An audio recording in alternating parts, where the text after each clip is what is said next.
भक्तों ने कीर्तन में भाग लिया, सबको हृदय से धन्यवाद। अभी हम लोग मंगलाचरण करते हैं। ओम अज्ञान तिमिरांधस्य ज्ञानांजन शलाकया चक्षुन्मीलितं येन तस्मै श्री गुरुवे नमः। श्री चैतन्य मनोविष्टं स्थापितं येन भूतले स्वयं रूप कदा मह्यं ददाति स्वपदान्तिकं।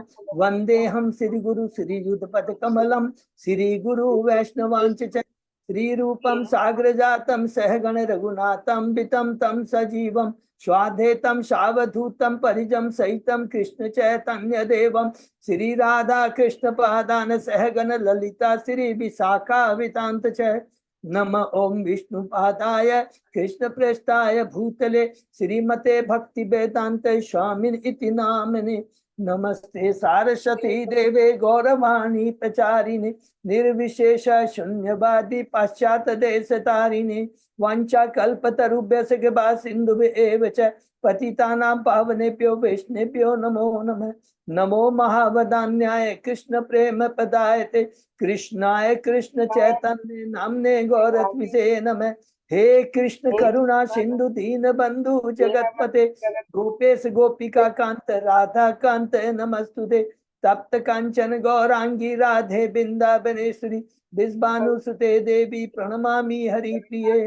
नीलांचल निवासाय नित्याय परमात्मने बलभद्र सुभद्रायां जगन्नाथाय ते नमः।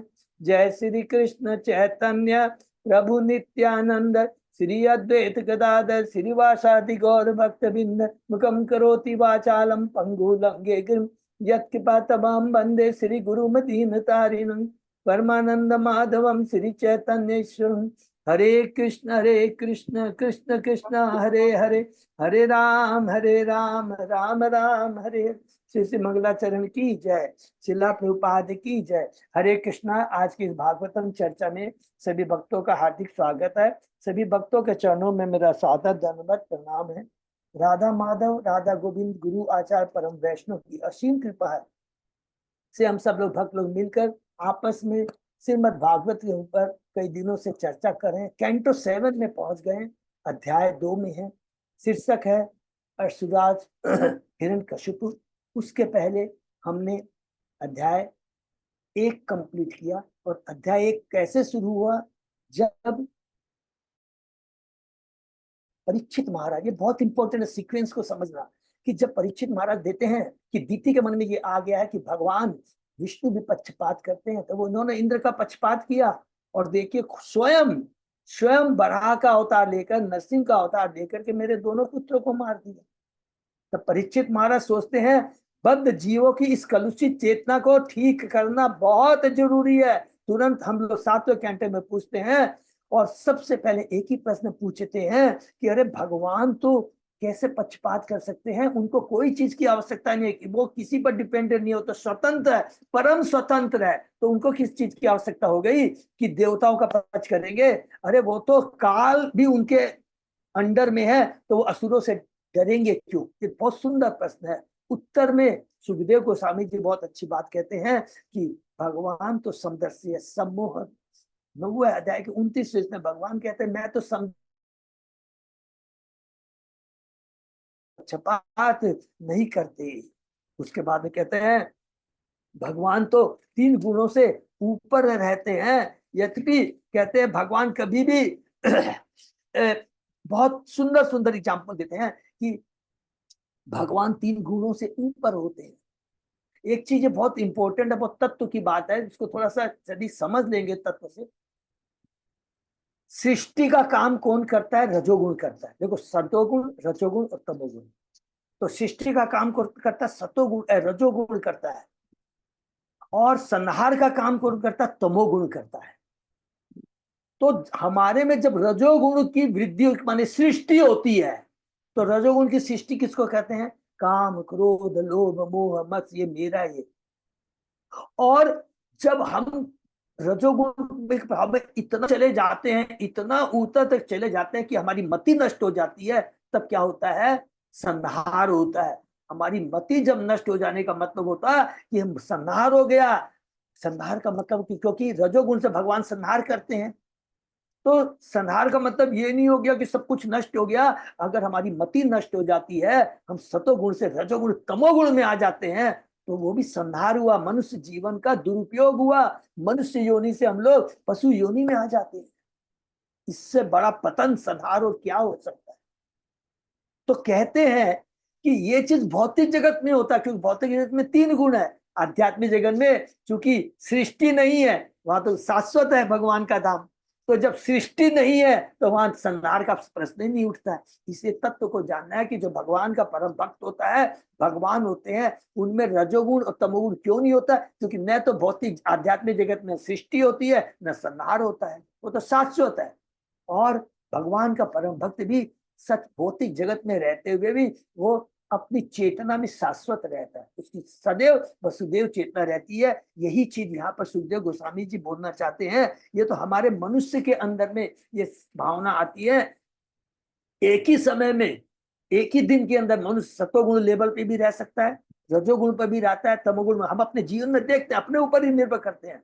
हम सतोगुण में बने रहे, भगवान की भक्ति में बने रहे, इसका एकमात्र उपाय है भगवान और भगवान के भक्तों के संरक्षण में रहना, भगवान के नाम गुणगान का श्रवण कीर्तन स्मरण करना। यही चीज संक्षेप में सुखदेव गोस्वामी बताना चाहते हैं। और कहते हैं भगवान पक्षपात क्यों नहीं करते हैं, उत्तर देते हैं। पूरा संवाद किसके बीच संवाद है, भूल जाए नहीं है, युधिष्ठिर और नारद मुनि का संवाद है। पूरी 7वें भागवतम में वही संवाद है। कहते हैं अरे तुम पक्षपात की बात करते हो, शिशुपाल तो भगवान को कितनी गालियां देता था, अंततः मरते मरते तो उसने गालियां दी है, लेकिन भगवान ने उस पर कृपा करी, उसको मार कर करके उसको सायुज मुक्ति प्रदान की है। पुतना, पुतना किस भाव से आती है, भगवान को मारने के लिए। लेकिन भगवान क्या है, क्योंकि भगवान 3 गुणों से प्रभावित नहीं होते हैं, सतोगुण रजोगुण तमोगुण। भगवान द्वंद्व नहीं होता उनमें, लाभ हानि, अच्छा ये मेरा दुश्मन है, ये मेरा शत्रु है, सभी तो भगवान के अंश है, तो उनमें कोई वो नहीं होता है। तो इसीलिए पुतना को भी भगवान ने कितना ऊंचा पद प्रदान किया, माता का पद प्रदान किया।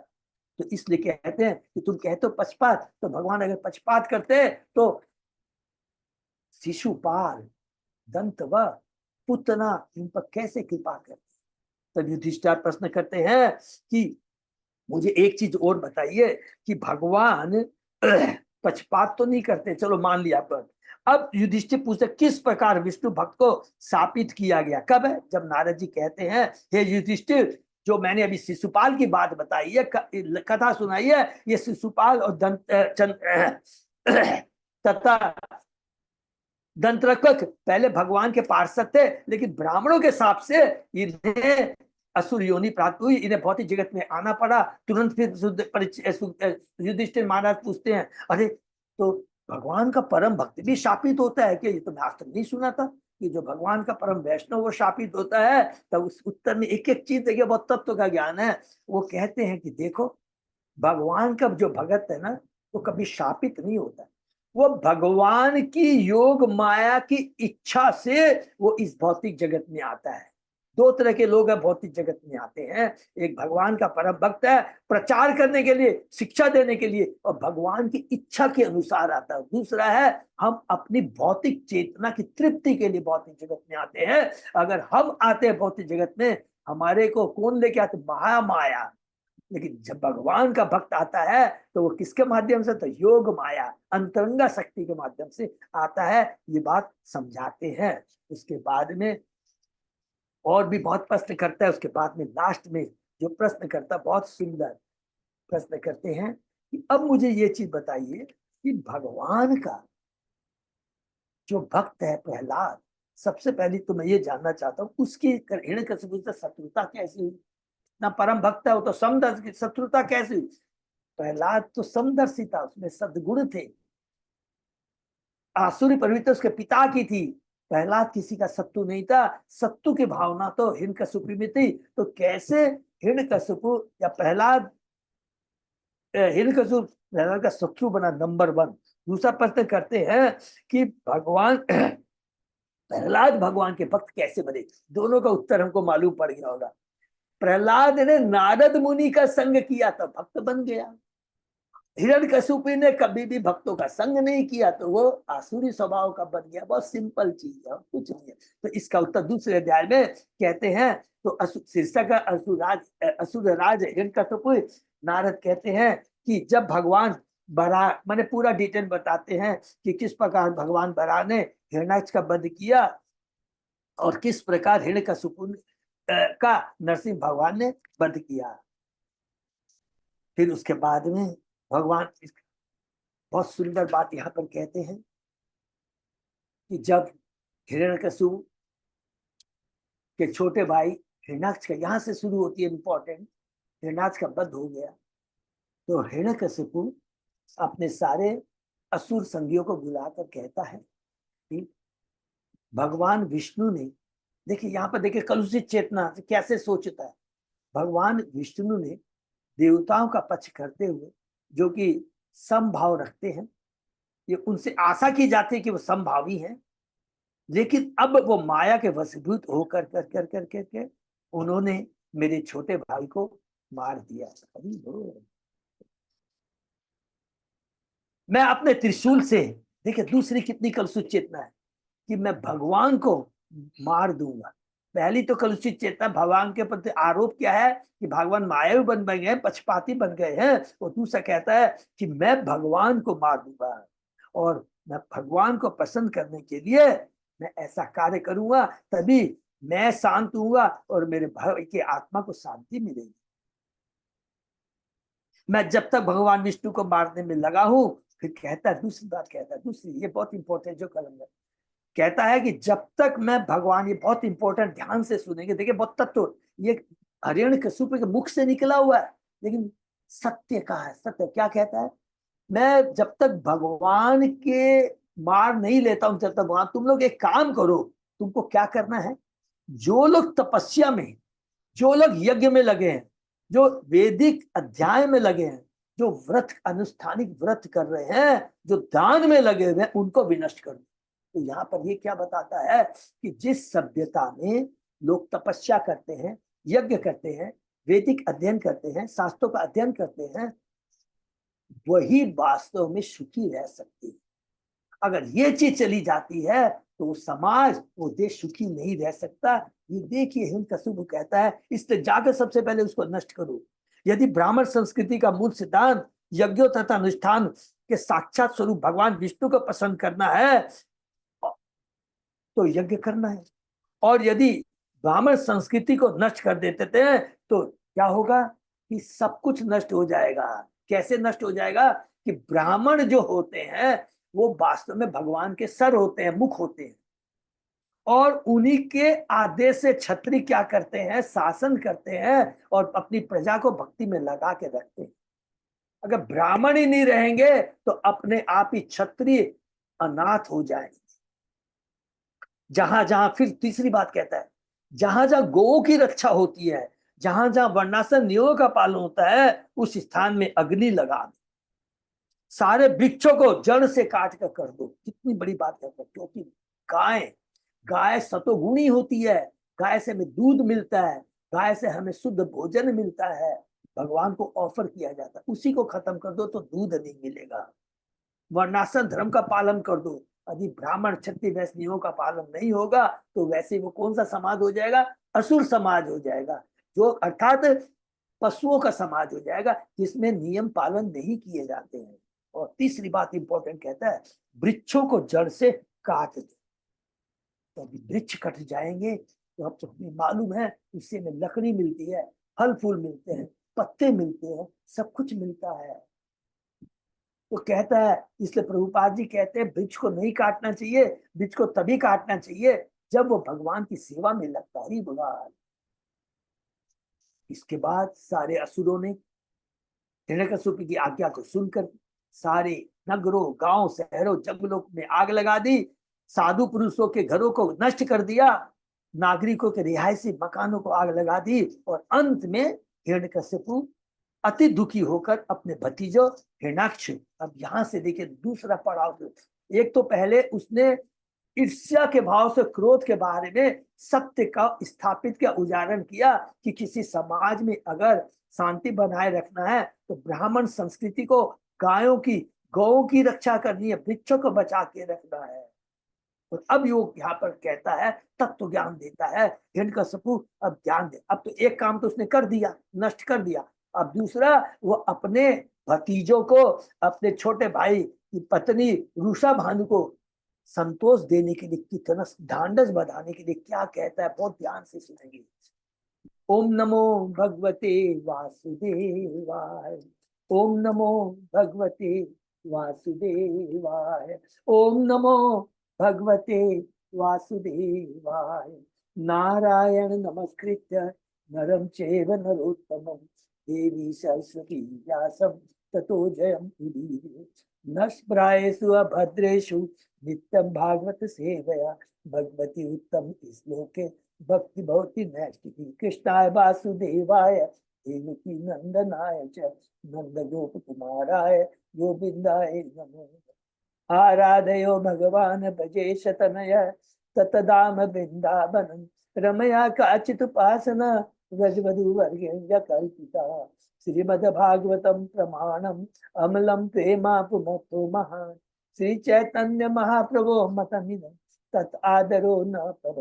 हरे कृष्ण कृष्ण कृष्ण हरे हरे, हरे राम राम राम। कैंटो 7 अध्याय 2 श्लोक नंबर 20। हरि बोल। बहुत बहुत धन्यवाद अच्युत अजय प्रभु।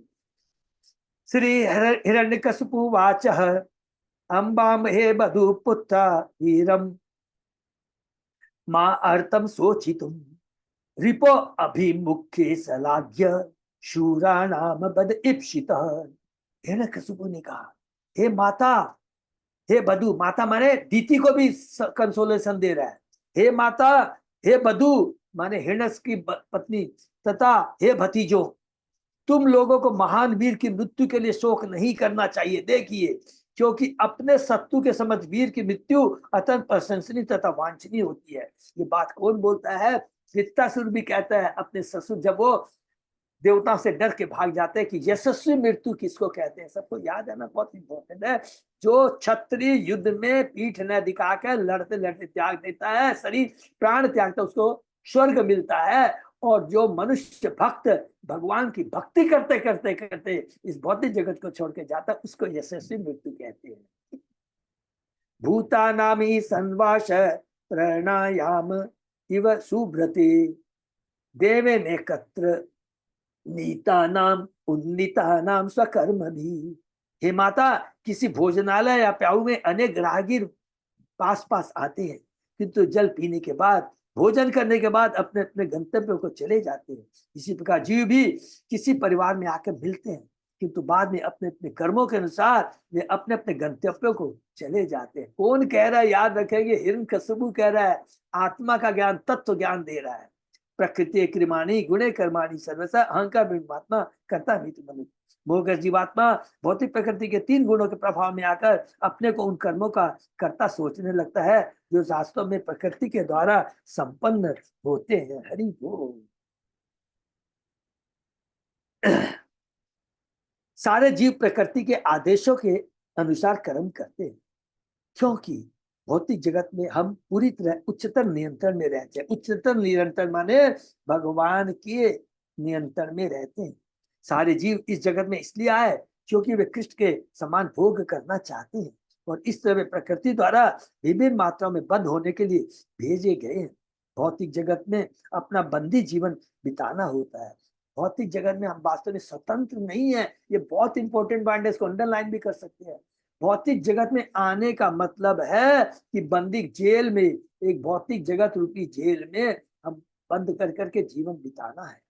जिस तरह अपराधी बंदी अपनी अवधि पूरी होने पर छोड़े जाते ही तीतर बितर हो जाते हैं, उसे हम परिवार के सदस्य जो अस्थायी रूप से एकत्र हुए हैं अपने अपने गंतव्यों की यात्रा करते रहते हैं। एक अन्य दृष्टांत दिया जा सकता है कि पारिवारिक सदस्य उन तिनकों के समान है जो नदी की लहरों में कभी कभी बहते बहते साथ में मिल जाते हैं, और ये तिनके कभी भंवर में आस पास जाते हैं और पुनः उन्हीं लहरों से विलय किए जाकर अकेले जल में तैरते हैं। अर्थात हम लोग भौतिक जगत में भी भंवर में तैर रहे हैं, कष्ट पा रहे हैं। अगर भगवान से जुड़ जाएंगे तो ये तैरना बंद हो जाएगा। बहुत जरूरी है। हिरण्यकशिपु दैत्य था, किंतु उसे भौतिक ज्ञान और समझ थी। फलस्वरूप उसने अपने पारिवारिक जनों को, अपनी अनुज बधु, अपनी माता दीति तथा भतीजों को जो सलाह दी वह बहुत ही अच्छी थी। यद्यपि दैत्यों को ज्ञान में अत्यंत बड़ा चला माना जानता है, लेकिन वे भगवान की सेवा में अपनी सद्बुद्धि का प्रयोग न करने के ही कारण दैत्य असुर कहलाते हैं। किंतु देवतागण बड़ी बुद्धिमानी से भगवान को प्रसन्न करने के लिए कर्म करते हैं।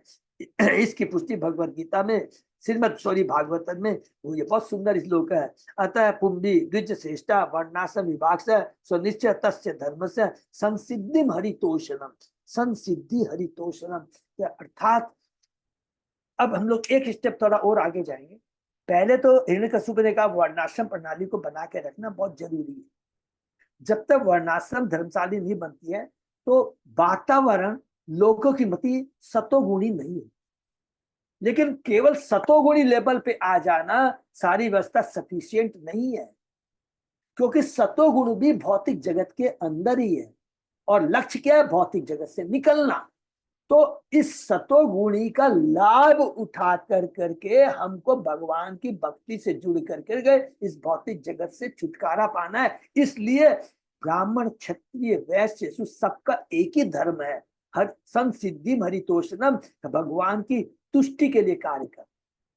अगर हम लोग सभ्य अवस्था में रहते हुए भी अगर भगवान से नहीं जुड़ते हैं तो अंतिम परिणाम तो क्या होगा? अच्छा नहीं होगा। तो कोई कहता है कि मैं बहुत सतोगुणी हूं, मैं किसी को दुख नहीं देता, मैं किसी गलत ढंग से पैसे नहीं कमाता, मैं तो दान पुण्य करता हूं, अच्छी बात है। लेकिन इसका उद्देश्य क्या है जानना। अच्छी बात तो यह है कि तुमको जिसको दान देते हो इन सब को भगवान से जोड़ा क्या? तो तुमने जो कुछ भी किया केवल भौतिक लाभ पहुंचाया। परम धर्म जो है कि भगवान से जुड़ना परम धर्म है, कि ये ज्ञान प्राप्त करना कि भगवान, हमारा ये भौतिक जगत हमारा नहीं, ये टेम्परेरी घर है। इस जगत से, भौतिक जगत से कैसे छुटकारा पाया जाए, इसके बारे में न स्वयं को जानकारी है न दूसरों को नहीं देना, तो ये दान बेकार है, ये परोपकार बेकार है। इसलिए ये प्रॉपर वर्ड है संसिद्धि हरितोष। अतः विशेष यह निष्कर्ष निकलता है कि मनुष्य वर्ण तथा आश्रम के विभाग के अनुसार अपने नियत कर्तव्य करता हुआ जिस सर्वोच्च सिद्धि को प्राप्त कर सकता है वह भगवान हरि को प्रसन्न करना हरि हो। तो ये जो वर्णाश्रम का पालन करते हुए अंतिम लक्ष्य को नहीं भूलना है, वो क्या है? भगवान की भक्ति करके इस धाम से छुटकारा। देवता या देवतुल्य बनने के लिए मनुष्य को चाहिए कि वह भगवान को प्रसन्न करे, चाहे उसकी वृत्ति कुछ भी हो। नित्यात्मा अव्यय शुद्ध सर्वग सर्ववित पर दत्ते अशो जीव आत्मनो लिंगम माया विसर्जन गुणान। आत्मा या जीव की मृत्यु नहीं होती। ये कौन कह रहा है? याद करेंगे, बार बार रिपीट करेंगे। हिरण्यकशिपु कह रहा है, क्योंकि वह नित्य तथा अव्यय है। भौतिक कलमश से मुक्त होने के कारण वह भौतिक या आध्यात्मिक जगत में कहीं भी जा सकती है। वह भौतिक शरीर से पूरी तरह अवगत होते हुए भी उससे सर्वथा भिन्न हरि बोल, किंतु अपनी किंचित स्वतंत्रता के दुरुपयोग के कारण उसे भौतिक शक्ति द्वारा उत्पन्न सूक्ष्म तथा स्थूल शरीर धारण करने होते हैं और इस तरह उसे तथाकथित भौतिक सुख दुख सहने होते हैं। आते हो, ये देखिए कितना प्रॉपर लिखा। इसलिए उसे तथाकथित भौतिक सुख, ये बहुत इसका इनर मीनिंग है। तथाकथित भौतिक माने भौतिक जगत में सोचते हैं मेरे पास इतना धन है, मेरे पास इतना समाज है, ऐसे मेरे पास पूरा समाज है, मेरी परिवार है, सब कुछ है मेरे पास है। इसको वास्तव में कहते हैं छल, माया द्वारा छलना। ये वास्तव में सुख नहीं है, नहीं तो यहाँ वर्ड नहीं होता। तथाकथित सो कॉल्ड मैटेरियल प्लीजर नहीं, ये सुख नहीं है, वो वास्तव में दुख का कारण होता है, क्योंकि ये सब चीज हमसे बिछड़ेगी और जब बिछड़ेगी तो शोक होगा। अभी तो मोह है, शोक है और भय बना रहेगा कि कभी बिछुड़ ना जाए। ये तीन चीजें हमेशा भौतिक चीजों से जुड़ी रहती है। अतः मनुष्य को शरीर में से आत्मा के निकलने का शोक नहीं करना चाहिए। हिरण्यकशिपु ने अत्यंत बुद्धिमानी से आत्मा की स्थिति का वर्णन किया है। देखिए, खाली आत्मा की स्थिति का नहीं, आध्यात्मिक जगत का भी लिखा है।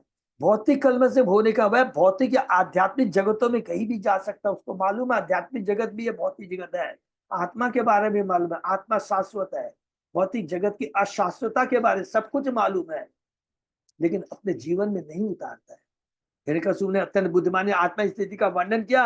आत्मा कभी भी आत्मा कभी भी शरीर नहीं होता, अपितु वह सदैव शरीर से पूर्णतः भिन्न होता है, अलग होता है। नित्य तथा अव्यय होने के कारण आत्मा की मृत्यु नहीं होती, किंतु जब वही शुद्ध आत्मा मुक्त भाव से भौतिक जगत का भोग करना चाहता है तो उसे प्रकृति के प्रतिबंधों के अंतर्गत रख दिया जाता है। अर्थात वो तब क्या बन जाता है? बद्ध जीव बन जाता है, 3 गुणों से बंध जाता है, जिसके कारण उसे किसी प्रकार का शरीर धारण करना पड़ता है और उसके सुखों दुखों को भोगना पड़ता है।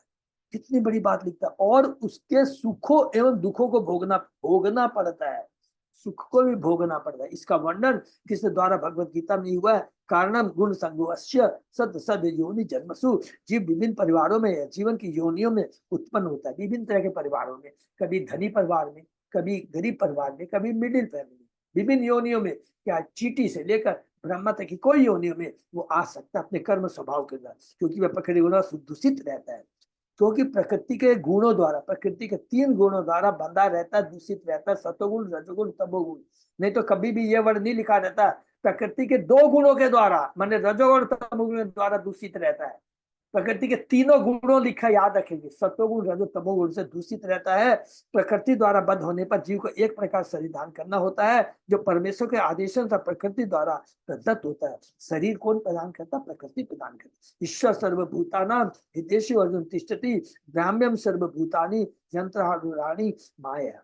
हे अर्जुन, परमेश्वर प्रत्येक हृदय में स्थित है परमात्मा के रूप में, और ये उन सारे जीवों के विचरण का निर्देश करते रहते हैं जो भौतिक शक्ति से निर्मित यंत्र पर आरूढ़ होते हैं। यह शरीर एक यंत्र के तुल्य है और जीव को उसके कर्म के साथ प्रकृति के वशभूत होकर इधर उधर विचरने के लिए विशेष प्रकार का यंत्र प्रदान किया जाता है। यह तब तक चलता रहता है जब तक वह परमेश्वर की शरण में नहीं जाता। हरि मामेव यह प्रपद्यन्ते माया कृताम तरन्ति। बिना शरण में गए बद्धजीव प्रकृति की अवस्था से एक जीवन से दूसरे जीवन में ले जाया जाता है।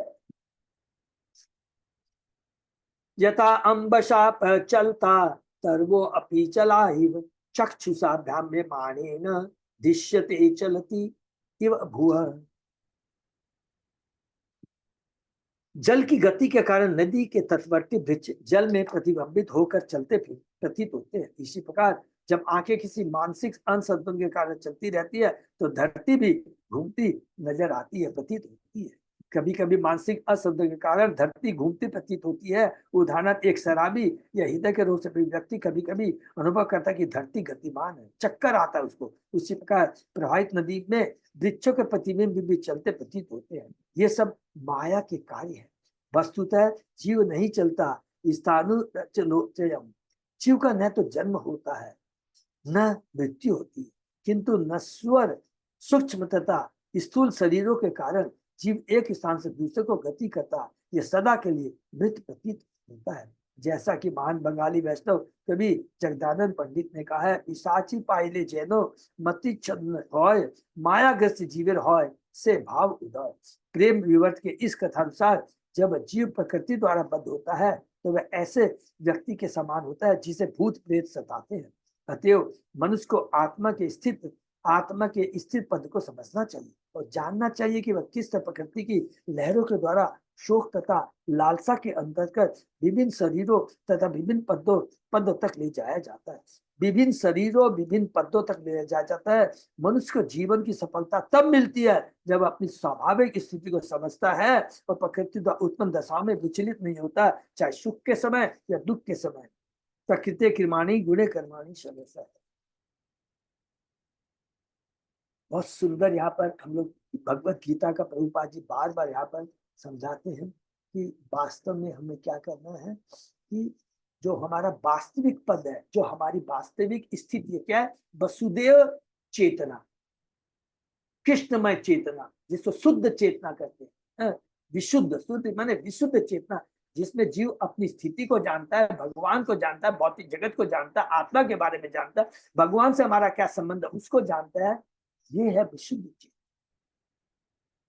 एवं गुणे भ्राम्यमाणे मनसी अविकल्पमान याति तत्साम्यतां भद्रे ही अलिंगो लिंगवाण वाणी व। इसी तरह से हे मेरी भद्र माता दिति, जब प्रकृति के गुणों द्वारा यह मन विचलित होता है, भटकता है, तब जीव चाहे वह कितना ही सूक्ष्म क्यों न हो तथा स्थूल शरीर के विभिन्न अवस्थाओं से मुक्त हो, यही सोचता है कि वह एक से दूसरी में परिवर्तित हो रहा है। जैसा कि भागवत में कहा गया है, यस्यास्य बुद्धि, बहुत सुंदर श्लोक एकदम याद कर लेंगे, यस्यास्य बुद्धि कोपने धितातु के स्वदि कल त्रादिशु भौमे इज्जति यत तीर्थ बुद्धि सलीले न कर हिचिति जनेशु अभिगेशु स एव गोष्ठ है। बहुत इंपॉर्टेंट।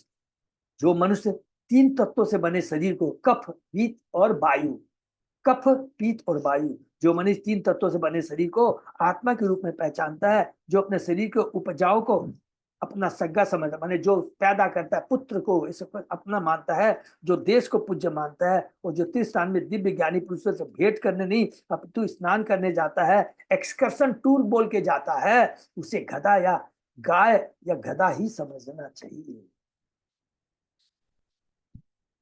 यद्यपि हिरण्यकशिपु महाअसुर था, किंतु वह आज की जनता के समान मूर्ख न था। बोल, उसे आत्मा तथा सुष्ट शरीर का स्पष्ट ज्ञान था, किंतु आज हम इतने पतित हो चुके हैं कि बड़े बड़े विज्ञानी, दार्शनिक तथा नेता समेत प्रत्येक व्यक्ति देहात्म बुद्धि के अधीन है, जिसकी निंदा शास्त्रों द्वारा हुई। स एव गो खर है, ऐसे लोग गायों तथा गधों के तुल्य हैं।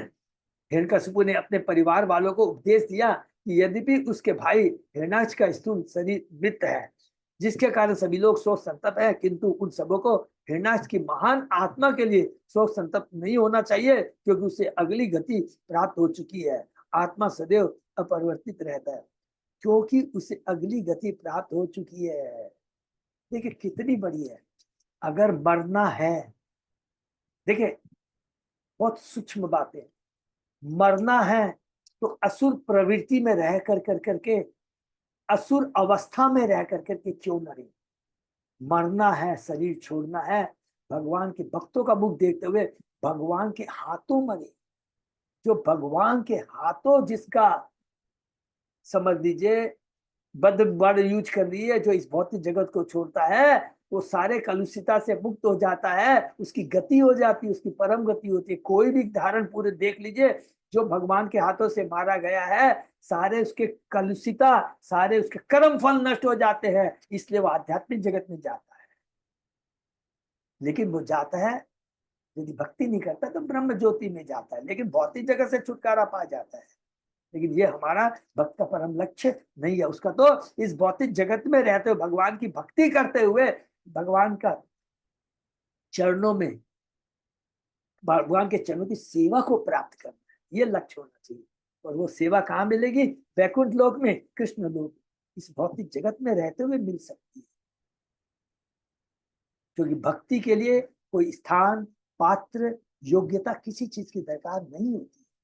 किंतु हम जब मानसिक कार्यकलापों द्वारा बाहर लिए जाते हैं तो हमें भौतिक जीवन भोगना पड़ता है। ऐसा प्राय अभक्तों के साथ रहता है, ऐसा प्राय अभक्तों के साथ होता है। हरि बोल।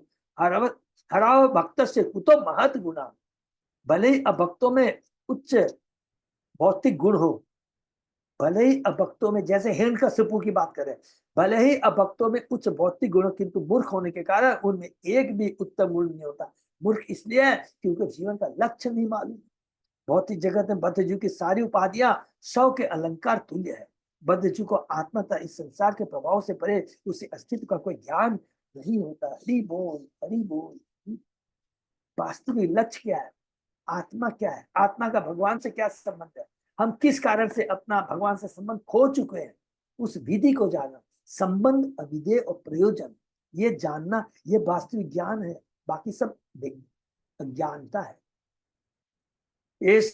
आत्म विपर्यासो ही अलिंगे लिंगम भावना। एष प्रिया प्रिय योगो वियोग कर्म संस्कृति। संभव च विनाश च शोक च विविध स्मृत। अविवेक च चिंता च विवेक विवेक का स्मृति एव च। मोह अवस्था में जीव अपने शरीर तथा मन को आत्मा स्वीकार करके कुछ व्यक्तियों को अपना सगा संबंधी और अन्य को भारी लोग मानने लगता है। इस भ्रांति के कारण इसे कष्ट भोगना पड़ता है। कौन कह रहा है, याद रखेंगे, इनका सबूत कह रहा है। निसंदेह ऐसे मनोभाव का संचय ही तथाकथित सांसारिक दुख और सुख का कारण है, बनता है। इस पर स्थित होकर बद्ध जीव को विभिन्न योनि में जन्म लेना पड़ता है और विभिन्न चेतनाओं में कर्म करना पड़ता है, जिससे नवीन शरीरों की उत्पत्ति होती है। यह सतत भौतिक जीवन संहार कहलाता है। जन्म, मृत्यु, शोक, मूर्खता तथा चिंता, ये सब ऐसे भौतिक विचारों के कारण है। इस तरह हम कभी ज्ञान प्राप्त करते हैं तो कभी पुनः जीवन की भ्रांत धारणा के शिकार बनते रहते हैं। ये भौतिक जगत है, ये हमें भ्रमित करता रहता है। और याद है, जीव जैसे ही 3 गुणों के प्रभाव में आता है, उसमें 4 दोष आ जाते हैं और वो 3 चीजों से प्रताड़ित होता है। 3 गुण पकड़ लेते हैं, सतोगुण, रजोगुण, तमोगुण। क्या दोष आ जाते हैं? भ्रमित होता है, धोखा देने की प्रवृत्ति आती है, गलती करती है, और अपूर्ण इंद्रिया। अपूर्ण इंद्रिया और कहता है मैं पूर्ण हूं, सदैव धोखा खाता है, धोखा देता है, बोलता है मैं बहुत बुद्धिमान। भ्रमित होता है, अरे सूर्य इतना छोटा सा है। हर जगह हम भ्रमित होते हैं, हर जगह। कभी भी जब रजोगुण में रहता, अरे इसने मेरे लिए गलत सोच रहा है, ये कुछ गंडोगोल है, ये कुछ छिपा रहा है, हमेशा हमेशा भ्रमित होते रहेंगे। ये 3 गुणों के कारण है, इसलिए कहा गया है। और इसके चलते आदि देविक, आदि भौतिक, आदि आध्यात्मिक 3 तापों से हमें कष्ट भोगना पड़ता है। सब चीज याद रखें, 3 गुण, 3 ताप। अत्रापि उदाहरन्ति इमम् इतिहासं पुरातनम् यमस्य प्रेत बंधूनां संवादम तम निबोधत। इस प्रसंग में प्राचीन इतिहास का एक उदाहरण दिया गया है। इसमें यमराज तथा मृत व्यक्ति के मित्रों के मध्य की वार्ता निहित है। कृपया इसे ध्यानपूर्वक सुनिए। इतिहास पुरातन प्राचीन इतिहास। यद्यपि पुराणों में तिथि क्रम से वर्णन नहीं मिलते, किंतु उनमें वर्णित घटनाएं विगत युगों की वास्तविक कथाएं। श्रीमद् भागवत महापुराण है, अर्थात ये समस्त पुराणों का सार है। मायावादी पुराणों को नहीं मानते, किंतु श्री मध्वाचार्य तथा अन्य अधिकारी विद्वान इन्हें विश्व के प्रामाणिक इतिहास के रूप में स्वीकार करते हैं। ये हमारे एक बहुत बड़ा ज्ञान है। उसी नरेशु अभूत राजा सुयग इति विश्रुतः सपन्ते निहतो युद्धे ज्ञातय तम उपासत। उशीनर नामक राज्य में सुयग नाम का विख्यात राजा था। जब यह राजा युद्ध में शत्रुओं द्वारा मार डाला गया तो उसके संबंधी मृत शरीर को घेर कर बैठ गए और अपने मित्र की मृत्यु पर शोक करने लगे। विशीर्ण रत्न कवचम विप्रस्त आभरम सजम सर निर्भिन्न हृदयम शयानम असिकृत आविलम प्रकीर्ण केशम त्रस्ताक्षम रभसा दष्ट तक्षदम रज मुख अभोजम छिन्नायुध भुजम विधि।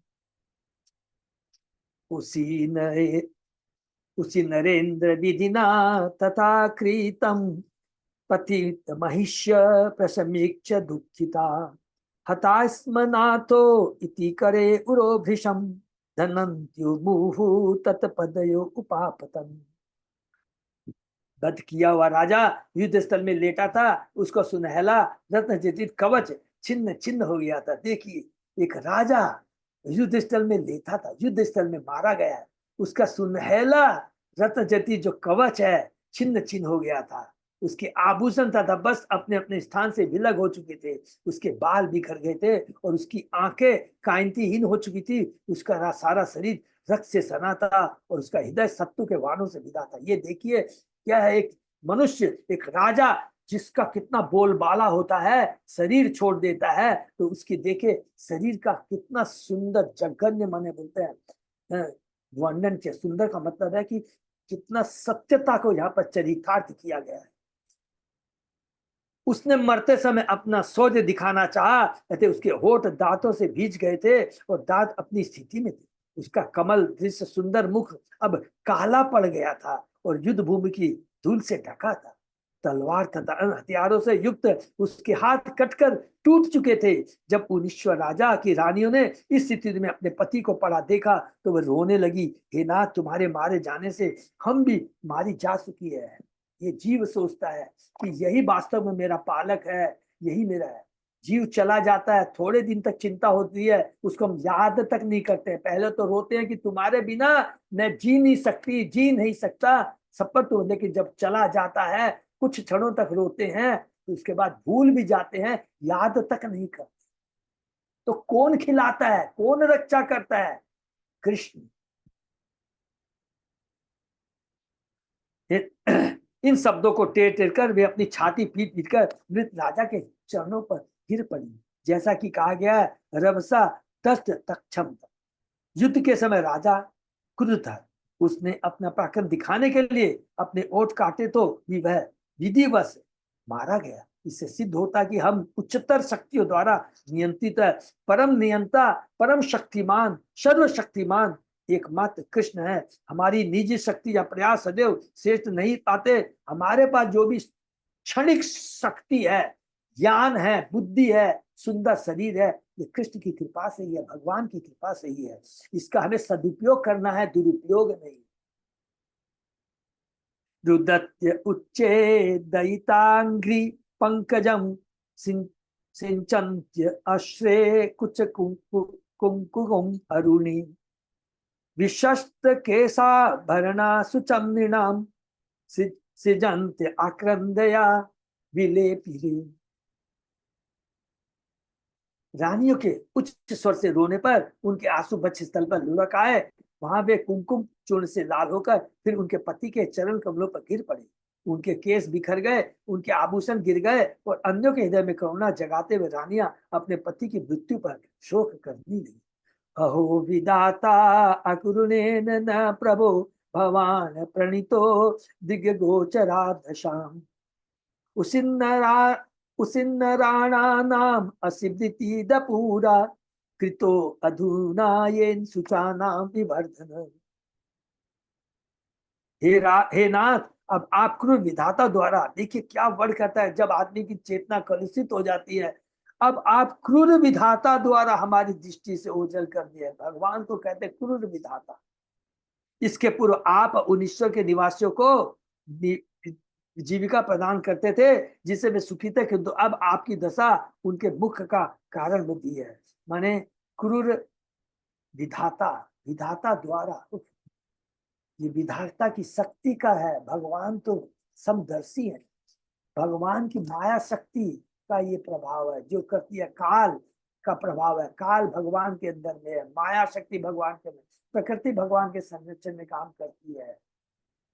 भगवान कुछ नहीं करते, भगवान तो समदर्शी है। हम जैसा करेंगे वैसा ही वो इंस्ट्रक्शन माया को देंगे, प्रकृति को देंगे, काल को देंगे। बहुत सिंपल चीज है। त्वया कृतज्ञेन वयम महीपते कथम विनाशाम सहित तमेन तमेन तेरी तत्तानुयानम तव वीर पादयो सुसुत्तीनाम दिश यत यास्यसि। हे राजा, हे वीर, आप अत्यंत कृतज्ञ पति थे और हम सबों के अत्यंत निष्ठावान मित्र थे। अब देखिए, हा से था हो गया। आप थे, अब आप कुछ नहीं। आपके बिना हम कैसे रहेंगे? हे वीर, आप जहां भी जा रहे हैं कृपा करके हमारा निर्देशन करें, जिससे हम आपके पद चिन्हों का अनुसरण कर सके और पुनः आपकी सेवा कर सके। हमें भी अपने साथ ले चले। पुराने जमाने में क्षत्रिय राजा सामान्यतः कई पत्नियों का पति होता था, और राजा की मृत्यु होने पर, विशेषतः युद्ध भूमि में मरने पर, सारी रानियां पति के साथ समारण स्वीकार करती थी, सती हो जाती थी, क्योंकि वही उनका जीवन होता था। जब पांडवों के पिता पांडु महाराज मरे तो उनकी दो पत्नियां थी, एक युधिष्ठिर भीम तथा अर्जुन की माता और दूसरी नकुल सहदेव की माता, और वे दोनों ही अपने पति के साथ चिता में जल मरने के लिए तैयार थी। बाद में ऐसा समझौता हुआ जिससे कुंती तो छोटे छोटे बालकों की रखवाली के लिए जीवित रही और दूसरी पत्नी माद्री को पति के साथ मरने दिया गया। यह समाहरण की प्रथा भारत में ब्रिटिश शासन तक चलती रही, किंतु बाद में इसे हतोत्साहित किया जाने लगा, क्योंकि कलयुग की प्रगति के साथ ही पत्नियों की मनोवृत्ति कब से बदलती गई। इस तरह समाहरण की प्रथा एक तरह से उन्मूलित हो चुकी है। तो भी मैंने 50 वर्ष पूर्व एक डॉक्टर की पत्नी को पति की मृत्यु के तुरंत बाद स्वेच्छा से मृत्यु का वर्णन करते देखा। ये प्रभुपाद जी कह रहे हैं। पति पत्नी दोनों को शवयान में जुलूस के साथ ले जाया गया। पति व पत्नी का पति के लिए ऐसा प्रखर प्रेम अत्यंत अनूठा है। एवं विलप्तिमान वे परिगृह मृतम पति अनिच्छति नाम निर्हारम अर्को अर्को अस्तम सन्निवर्ततः। यद्यपि शव दाह के लिए समय उपयुक्त था, लेकिन स्त्रियां शव को अपनी गोद में लिए हुए विलाप करती रही, तो उन्होंने शव को ले जाने की अनुमति नहीं दी। तभी सूर्य पश्चिम दशा में अस्त हो गया। वैदिक प्रथा अनुसार यदि कोई व्यक्ति, बहुत सुंदर बात देखिए, वैदिक प्रथा अनुसार यदि कोई व्यक्ति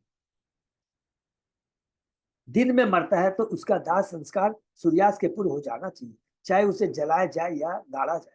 यदि वह रात्रि के समय मरता है तो अगले दिन प्रातःकाल दाह कर्म पूरा किया जाता है। ऐसा लगता है कि रानियां मिस्र के लिए जो लोष्टवत था, जो कि एक लोट था, लोट जैसे बोलता एक डल्ला था, डल्ला मांस का डल्ला, कुछ भी कह लीजिए, शोक करती रही और उसे जलाने के लिए नहीं दिया। इससे मूर्ख व्यक्तियों में व्याप्त मोह का प्रबल बंधन स्पष्ट होता है, क्योंकि वे शरीर को आत्मा मानते। सामान्यतः स्त्रियां कम बुद्धिमान मानी जाती है। केवल अज्ञानवशी रानियां मृत शरीर को पति मान रही थी और सोच रही थी कि यदि शरीर रह आए तो उनका पति उनके साथ रह आएगा। ऐसी धारणा निश्चय ही गोकर अर्थात गायों तथा गधों के लिए होती है। हमने वास्तव में देखा कि कभी कभी जब गाय का बछड़ा मर जाता है तो ग्वाले बछड़े के मृत शरीर को मराकर गाय के समक्ष प्रस्तुत करके उसे धोखा देते हैं। इस तरह वह गाय जो वैसे दूध नहीं दूने देती, बछड़े के मृत शरीर को चाटती है और दूध देने देती है। इससे शास्त्र के वर्णन की पुष्टि होती है कि मूर्ख मनुष्य देहात्म बुद्धि के कारण गाय के समान होता है। न केवल मूर्ख व्यक्ति तथा स्त्रियां शरीर को आत्मा मानती है, किंतु हमने देखा कि एक कथाकथित योगी का शव उसके शिष्यों द्वारा कई दिनों तक रखा रहने दिया गया, क्योंकि वे सोच रहे थे कि अपने गुरु समाधि में। जब शरीर सड़ने लगा और दुर्गंध आने लगी, तब कहीं जाकर शिष्यों ने गुरु के शरीर को जलाने दिया। इस प्रकार मूर्ख व्यक्तियों में देहात्म बुद्धि अत्यंत प्रबल होती है, जिसकी तुलना गायों तो गधों से की जाती है। आजकल बड़े बड़े वैज्ञानिक मृत शरीरों को प्रशिक्षित करने के फेर में, जिससे भविष्य में इन प्रशिक्षित शरीरों को पुनः जिंदा किया जा सके। हिरण्यकशिपु द्वारा सुनाया गया ऐतिहासिक वृतांत लाखों पूर्व घटित हुआ होगा, क्योंकि वह लाखों वर्ष पूर्व जीवित था और तब भी वह इतिहास का उदाहरण दे रहा था। यह घटना हिरण्यकशिपु के जीवन काल से पहले हुई होगी, किंतु देहात्म बुद्धि की वही अविद्या आज भी न केवल अज्ञों में अपितु वैज्ञानिकों में भी व्याप्त है, जो प्रशिक्षित शवों को पुनर्जीवित करने की बात सोचते हैं। रानी शव को जलाने के लिए इसलिए नहीं दे रही थी क्योंकि वे अपने पति के साथ मरने से डर रही थी। हरी बोल। तो कितनी जीवन की कटु सत्यता को यहाँ पर हिरण्यकशिपु उजागर कर रहा है और ज्ञान की बातें कर रहा है। तत्र स प्रेम बंधु नाम आशुतत परिदेवितम आह तान बालको भूत्वा यमः स्वयं उपागत।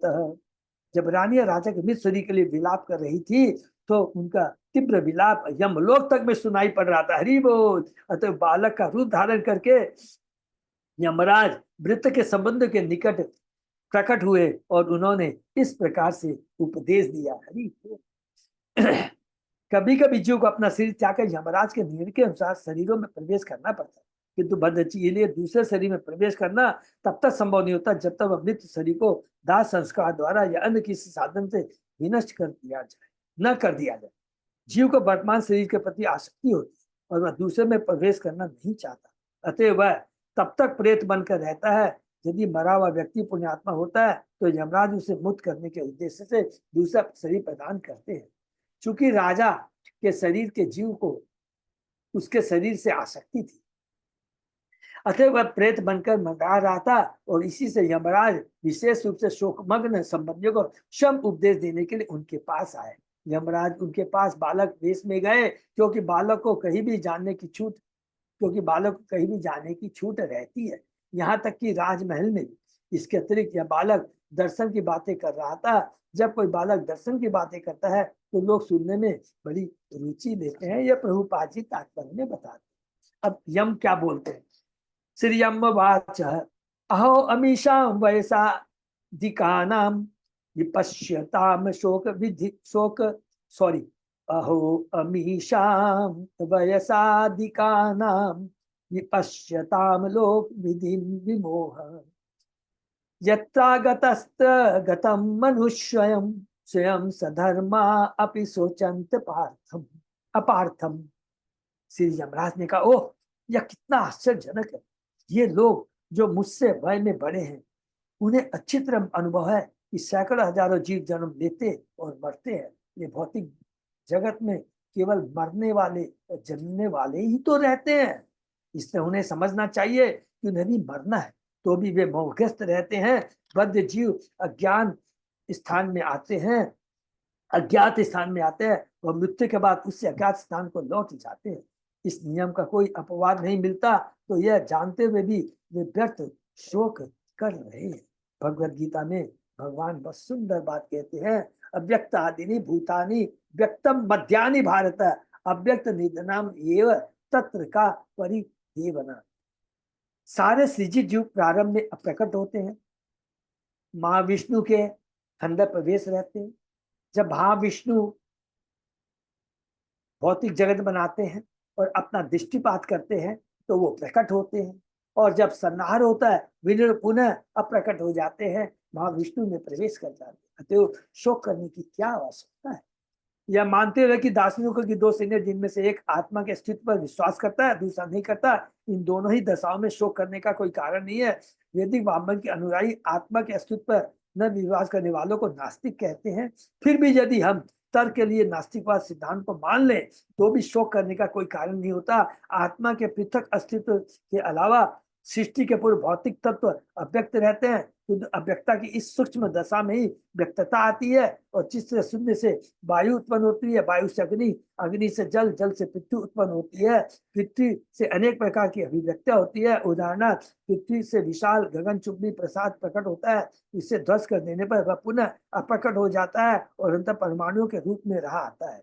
समझ गए नहीं, परमाणु की पृथ्वी जल में, जल अग्नि में, अग्नि वायु में, वायु आकाश में, आकाश नित्य अहंकार में, अहंकार महत्त्व में, महत्त्व प्रधान में, और प्रधान फिर महाविष्णु में, अर्थात काल में सिमट जाता है।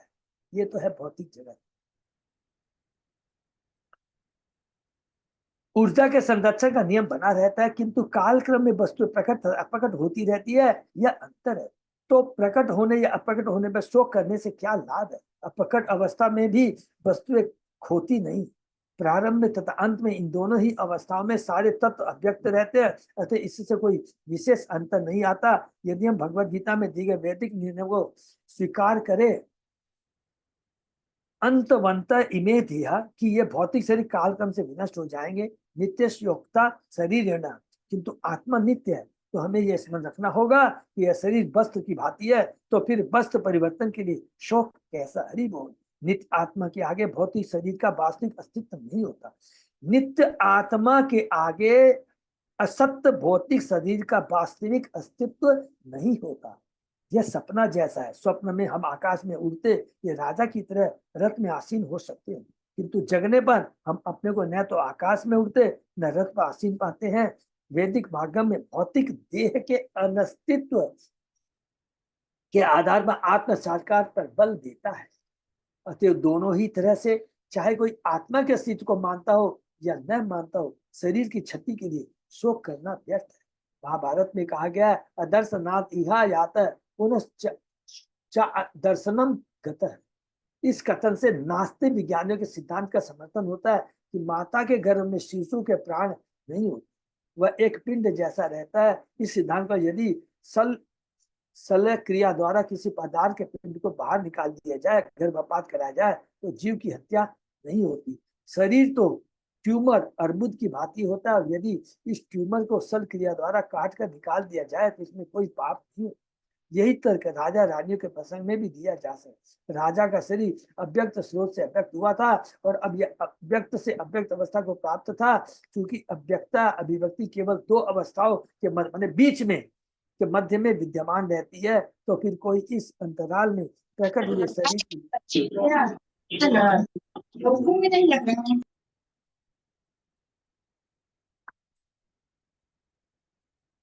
अहो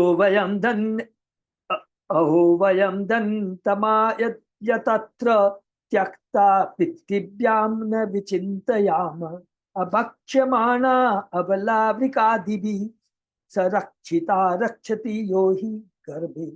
यह कितना आश्चर्यजनक है कि वयोवृद्ध महिलाओं को हमारे जैसा भी उच्चतर जीवन बोध नहीं है। निसंदेह हम अत्यंत भाग्यशाली है, क्योंकि यद्यपि हम बालक हैं और हमने माता पिता के द्वारा जीवन संघर्ष करने के लिए असुरक्षित छोड़ दिए गए हैं, और यद्यपि हम अत्यंत निर्बल है तो भी हिंसक पशुओं से न तो हमें खाया, उन्होंने हमें खाया न विनष्ट किया। बहुत इंपॉर्टेंट तत्व की बात कर रहे हैं कि हम तो अनाथ हैं, फिर भी हमारी रक्षा कौन कर रहा है? हमको किसी पशुओं ने नहीं खाया, हम विनष्ट नहीं हुए। इसका मतलब अल्टीमेटली परम रक्षक कृष्ण है। इससे हमें दृढ़ विश्वास है कि जिस भगवान ने हमें माता के घर में भी सुरक्षा प्रदान की है, वही हमारी सर्वत्र रक्षा करेंगे, हम कहीं भी रहेंगे। जैसा कि भगवत ने कहा, ईश्वर सर्वभूतानां हृदयेषु तिष्ठति अर्जुन, हृदय अर्जुन तिष्ठति। भगवान प्रत्येक जीव के हृदय में स्थित रहते हैं। इस पर भगवान सबों की रक्षा करते हैं और भोगने के लिए जीव को शरीर प्रदान करते हैं। सब कुछ भगवान के आदेश से होता है। अतः हमें जीव के जन्म तथा मृत्यु के लिए शोक नहीं करना चाहिए, क्योंकि ये भगवान द्वारा नियोजित होते हैं। भगवान भगवत गीता में कहते हैं, सर्वस्व चाम हृदय सन्निहितो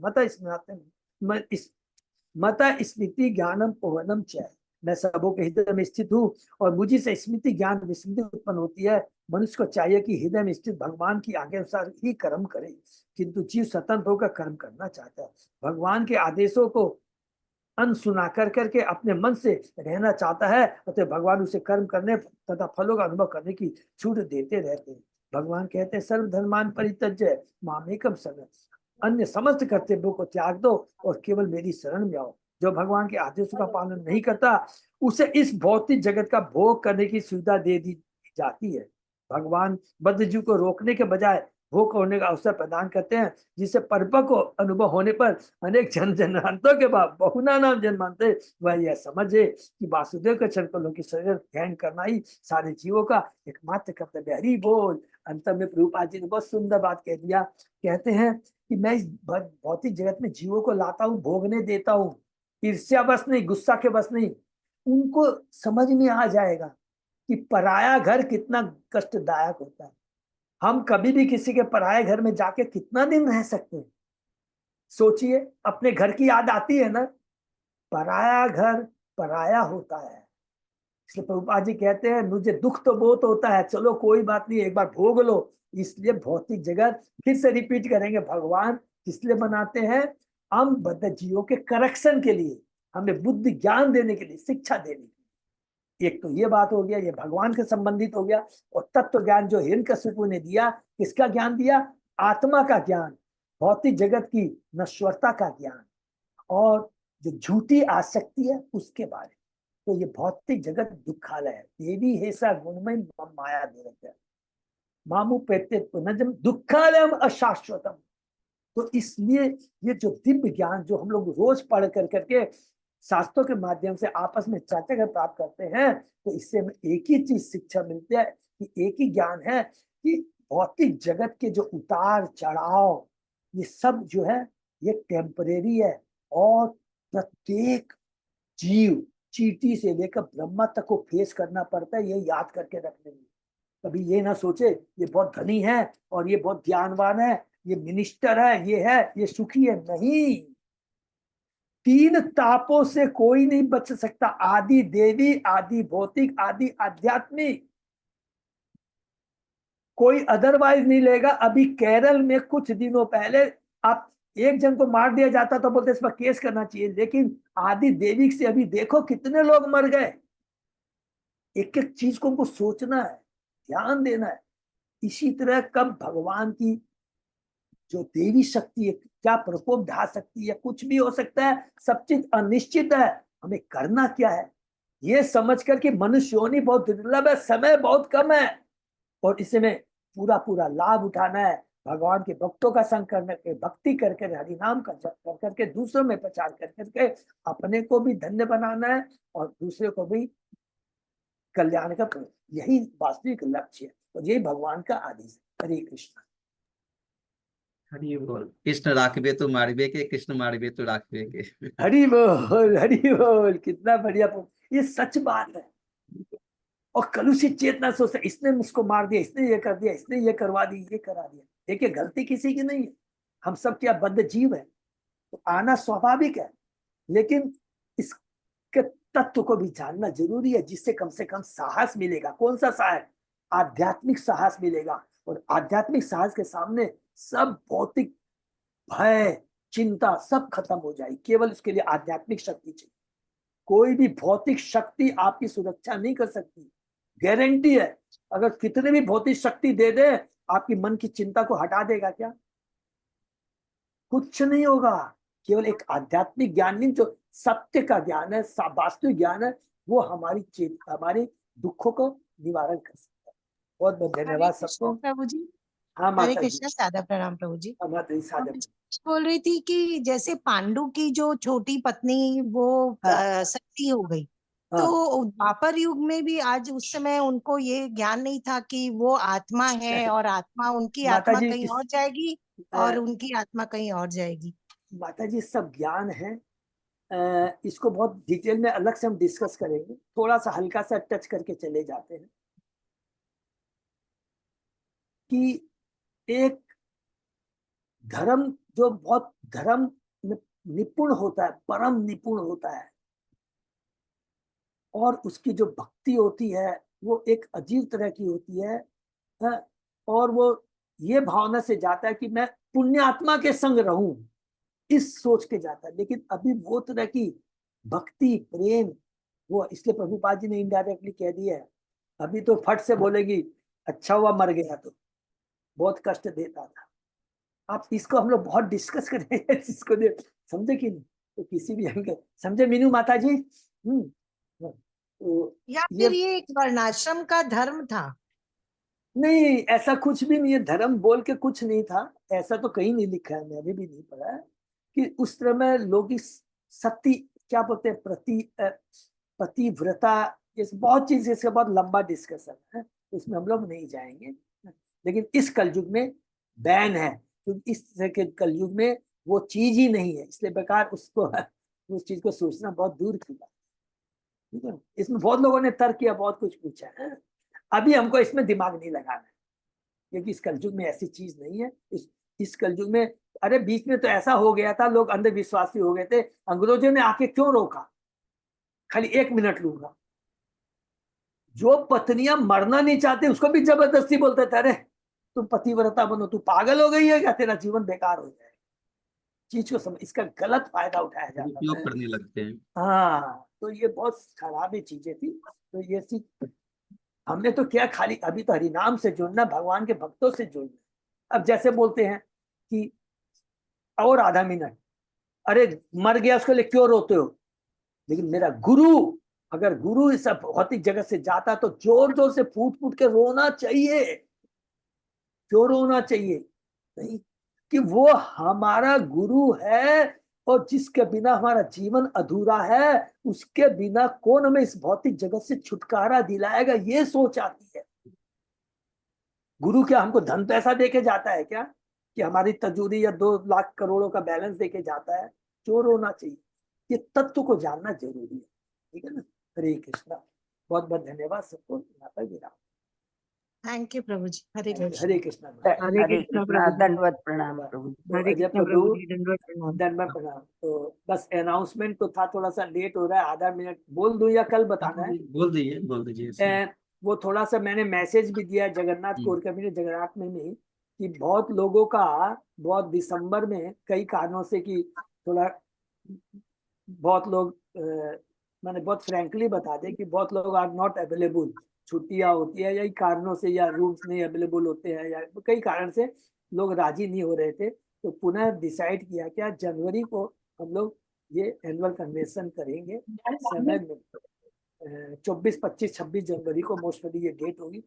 तो और लोगों का कंफ्यूजन हो, तो मैंने बोला कि देखिए हमारे लीडर्स लोग को भी सबको बुलाया जाए। तो सब लीडरों से रिक्वेस्ट है, प्रीचर समझ लीजिए, जिसको भी आप उचित समझे, मैंने डाल दिया, और वो लिंक आएगा ना 9 अगस्त शुक्रवार को है, तो एग्जैक्ट लिंक भी भेज देंगे, तो सब लोग ज्वाइन करेंगे तो अच्छा रहेगा। हरे ठीक है ना। हरे कृष्ण। सही। तो सब अपने मंतव्य, अपने ओपिनियन को व्यक्त कर पाएंगे, तभी डिसीजन ले पाएंगे, नहीं तो ऐसे ही कैरी फॉरवर्ड होता रहेगा। हरे कृष्ण, यही पे विराम दे। और अभी बस मेन ध्यान है, हम लोग को कंसेंट्रेट करना है लॉन्ग टूर के ऊपर। प्लीज प्लीज सब लोग सीरियस हो जाएंगे। और अभी दूसरा इंस्टॉलमेंट भी ड्यू हो गया है, तो सब लोग पेमेंट कर देंगे, क्योंकि हम लोगों को बहुत पेमेंट करने हैं, बसों को, होटल्स, लोगों को बहुत चीजें हैं। तो कृपया इस पर ध्यान रखें। हरे कृष्णा, यही पे विराम दे। हरे कृष्ण। से भक्तों का बहुत बहुत धन्यवाद। रात से शनि विराम देती है। कृष्ण प्रभु, सादर प्रणाम। सादा प्रणाम।